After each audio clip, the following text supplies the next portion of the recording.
Welcome back to Tiny Grimes Games, and I'm here today with another Star Wars Galaxy of Heroes video. And today I'm going to talk about Galactic Wars, and more specifically, retreating. If you saw my last video, you know that I was talking about Galactic Wars and how retreat worked, and if you've been living under a rock, retreat is completely different. It is no longer a process where you can start a battle, trick your opponent into blowing all of their taunts and buffs, leaving the battle and coming back in with them all on cooldown. Now, things are different.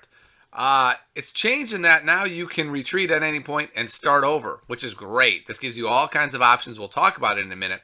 But what you can no longer do is sort of sneakily get around your opponent's buffs. You're going to have to beat the Galactic War straight ahead in a legit manner, but you do have as many shots at it and attempts to try different things as you want.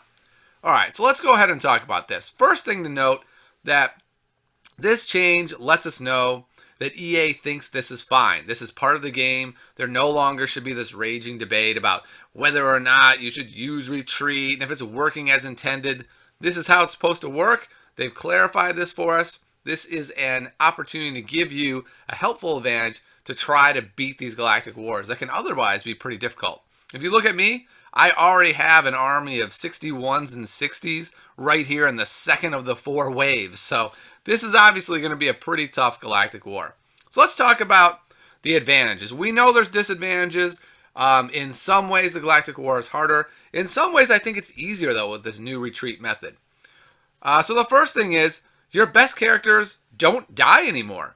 Let's say I go into this battle, and I say, well, I really need Sidious, Luminara, and Dooku to live all the way through. Well, guess what? I can make it so they can never die. I get to control who dies, if anyone. All right, the second thing is, you now have infinite attempts at the battle. If the battle goes poorly, you can try 100 different lineups to try to beat this thing. If something goes wrong, you start over, you go back in. It leads to a lot of possibilities. The downside of this, of course, is it can be incredibly time consuming. So I started using retreat the last couple days to really get ready for this video. And 2 days ago, I had a really smooth ride. I took these 5 characters you see now. I went through the entire Galactic War, no problem. 2 battles I retreated, but not even because things went horribly wrong. Just because I thought, well, people took a little more damage than I wanted to. I could have done that differently. I'd rather go into the next battle being full health, so I'll just do it over, no problem. But then yesterday I ran into a really tough battle. In fact, 3 in a row, to where I took a ton of damage in one battle, which really hurt me for the next battle, and I ended up using all these different lineups to figure out what's the ideal way to get through here. Now, I could have just brute forced it and brought in a whole bunch of different lineups, but I wanted to really try to use retreat. Another possibility is that you can use this retreat method, not even just for clearing Galactic Wars, but to try out new lineups. Let's say you have a bunch of droids. They're under-starred right now. They're under gear right now, but you just want to see how they would work to give you an impression of whether you want to level them all up. You can bring them in, knowing things aren't going to go that well, and before you die, you just retreat out, and it's like they never battled anyway. All right, let's look at some of the advantages that you get with this Galactic War. The first thing is that it's scripted, and this is something that most people don't realize, that when you come into the Galactic War, the actions that take place are going to be the same no matter what. So let's start here. I'm going to go ahead and lightning bolt Sidious, and we'll see what happens. All right, so he's stunned. That's cool. And then I'll do this, and all right, my Sidious took damage, and so we know it's his Sidious attacked my Sidious after I stunned his Sidious. So let's check. Let's see if the exact same thing happens. And it will, because that's how these Galactic Wars work. So let's go ahead and do it again, and you can see for yourself that if you take the same actions, the computer will take the exact same actions, and the same results will happen. So I still got the stun, he came in and hit him, and now he comes back at Dooku. So if we do something different, though, this will actually change the result. And this can be incredibly useful. So you may say, like, okay, my opponent has Qui-Gon, and I know I want Dooku to stun him, and so I'm going to lightning bolt him, and it goes deflected. Well, you know you can just retreat and go hit somebody else. So this time I'll go ahead and hit Luminara, and something different will happen. So I'll do this, and I mean, the Dooku may hit my Dooku, but he doesn't, see? So the computer's actions will change based on your action. Something really interesting, they'll actually change even if you change your lineup around, not even the people in the lineup, but just the order. So if I were to swap Luminar and Dooku's position on the field, that would actually change the computer's action.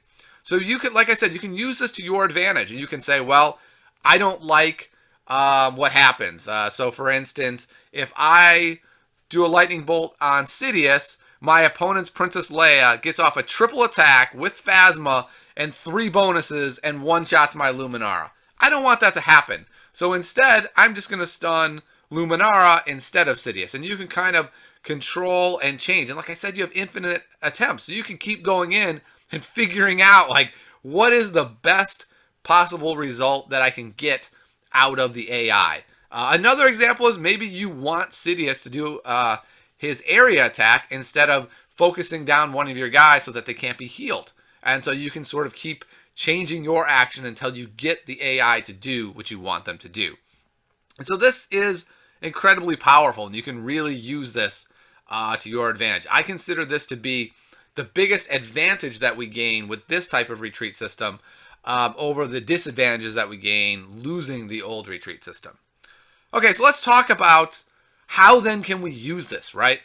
For me, the biggest change has been the absolute importance of healers, right? Since we have to actually beat our opponents straight on. This means if they have a taunt up, you got to get through the taunt. That means the battle's going to last a little bit longer.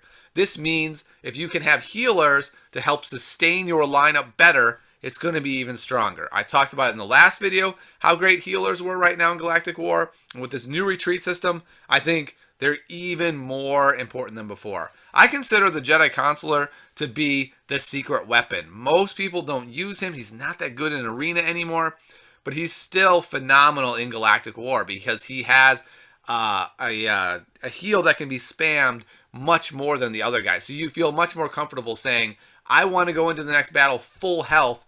I can spam that Jedi healer heal. Another big difference is targets.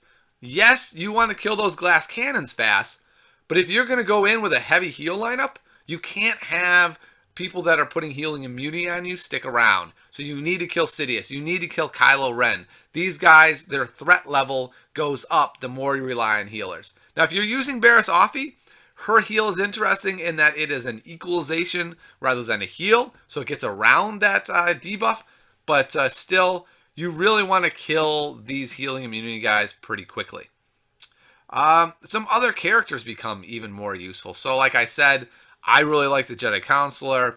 Barriss is quite useful. You can even get a fair amount of mileage out of a healer like Talia. I don't use her because I have plenty of healers with Old Daka as well. But if you need to have a third healer and you need to have Talia, it's not the end of the world. I feel like Clone Wars Chewbacca is pretty good now. So there's just going to be those matchups where you go, okay, I've done it 3 times. I know someone's going to die, but only one person is going to die. And if I put Chewbacca in there, I get to control who's going to die, and it's the Chewbacca that I don't care about anyway. His job is to die. So he becomes pretty useful. Asajj Ventress becomes incredibly useful.